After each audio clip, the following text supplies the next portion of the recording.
du moment que les étudiants et les élèves au secteur privé ont accompli jusqu'à maintenant 4 mois d'études.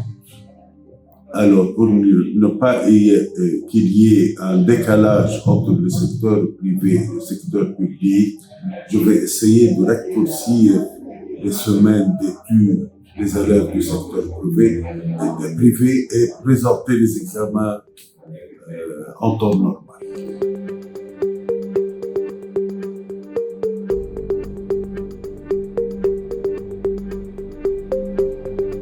Je crois que je vais avoir tout un package où je peux répondre aux besoins financiers de cette période. Je suis toujours à la recherche, je n'ai rien de concret. J'ai l'espoir qu'à un moment donné, je vais réussir à avoir des fonds nécessaires pour couvrir toutes les dépenses des examens officiels.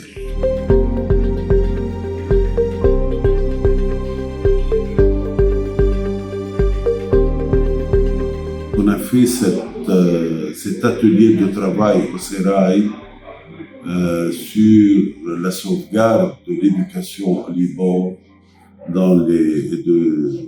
de voir comment sortir de cette crise dans laquelle nous plongeons tous, dans tous les secteurs, et le pays aussi. J'ai adressé une invitation spéciale aux bailleurs de fonds et je vais continuer avec eux pour savoir s'il y a possibilité de trouver les fonds nécessaires pour venir aux besoins et en aide au secteur privé.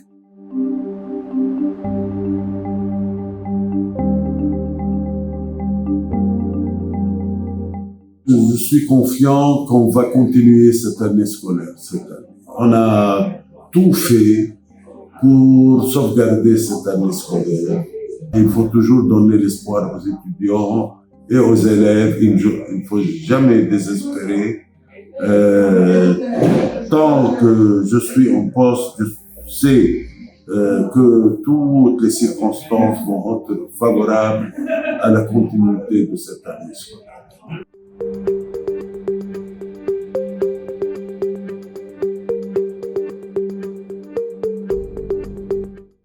Il y a 2 catégories dans le corps enseignant public, les cadrés et les contractuels. Pour les cadrés, tout ce que l'administration générale de l'État, les fonctionnaires publics ils bénéficieront de la même chose. Mais pour les contractuels, j'ai doublé le prix de l'heure contractuelle. Et en plus, j'ai réussi à convaincre le Conseil des ministres et le ministre des Finances pour assurer les fonds pour couvrir les dépenses du transport.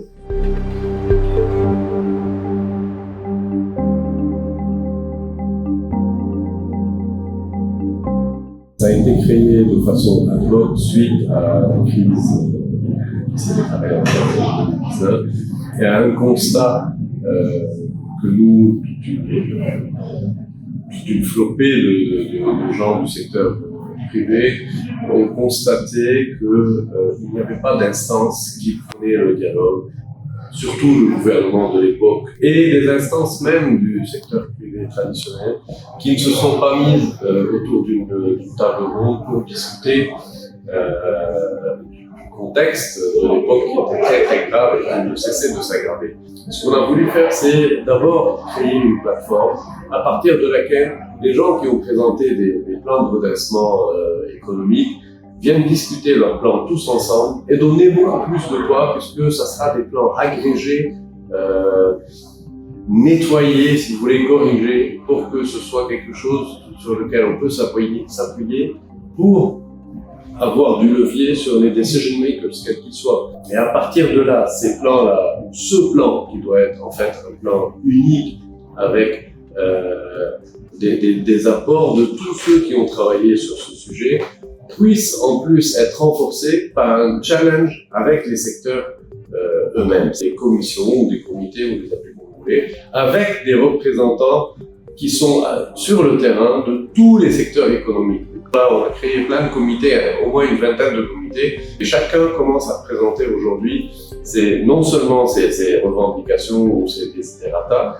mais aussi à présenter des plans de redressement avec de la valeur ajoutée. Et les économistes ont la charge donc de se mettre en vis-à-vis par rapport à ces gens-là et d'apurer leur plan de redressement, qui lui est censé être un plan théorique, financier, par rapport à l'apport de ces gens-là, à la valeur ajoutée, que dans cette table ronde qui aborde tous les secteurs économiques, l'éducation est la plus importante en termes de valeur ajoutée et en termes surtout de culture et d'éducation.